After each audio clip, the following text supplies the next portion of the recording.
গা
সমাদর করে দ্বিতীয় সাতটি বিয়া করে তখন ঘরের ভিতরে বসা আল্লাহর কাছে ফরিয়াদ করতেছে, হে আল্লাহ, পাশের পেটে লক্ষ লক্ষ দিয়েছ, আমার ঘরে কোনো ছেলে সন্তান নাই, তা আমি কাউকে মুখ দেখাবো না, আমি এই ছুরিতে আমার সকাল বিকালে খালি সব খালি ফুটকি দেখা, না না ফুটকি না, মুখ দেখাবে।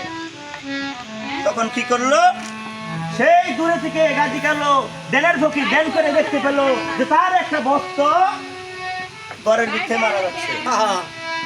তখন ফকির মরকে গেছে, সেই রাজার বাড়িতে আসলো।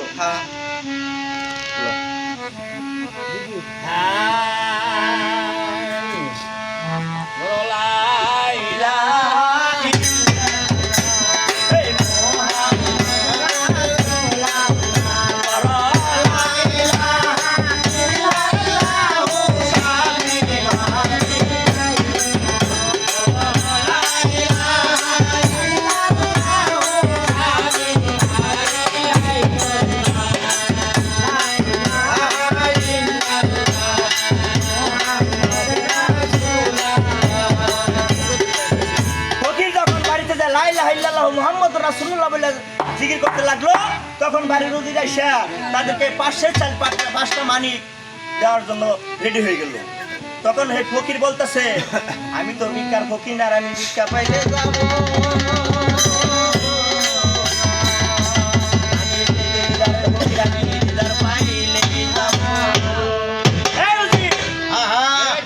আমি ভিক্ষার ফকির না, ভিক্ষা পাইলে যাবো, আমি রাজার সাথে দেখা করতে এসেছি, রাজাকে আমার সাথে সাক্ষাৎ করতে বলো।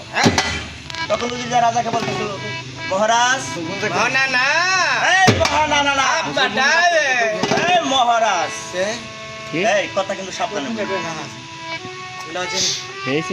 তখন কি করিল, রাজাকে যা বলতেছে, মহারাজ মহারানা আমার কই মহারানা, দাদি সুরাবো মহারাজ মহারাজ মহারাজ, এই যে একটা ফকির আসছে, 2টা ফকির আসছে, তাদেরকে আমি 500 চাল 5টা মানিক দিচ্ছি, সে নিচ্ছে না, সে আপনার সাথে দিদার করতে।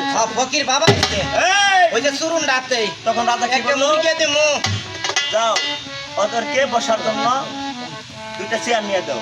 তখন কি করলো, যে 2টা চেয়ার নিয়ে দিল। তখন রাজা যায় তার সাথে সাক্ষাৎ করলো। সাক্ষাৎ করার পর তাদেরকে সালাম দিল, আসসালামু আলাইকুম ওয়া রাহমাতুল্লাহি ওয়া বারাকাতুহু।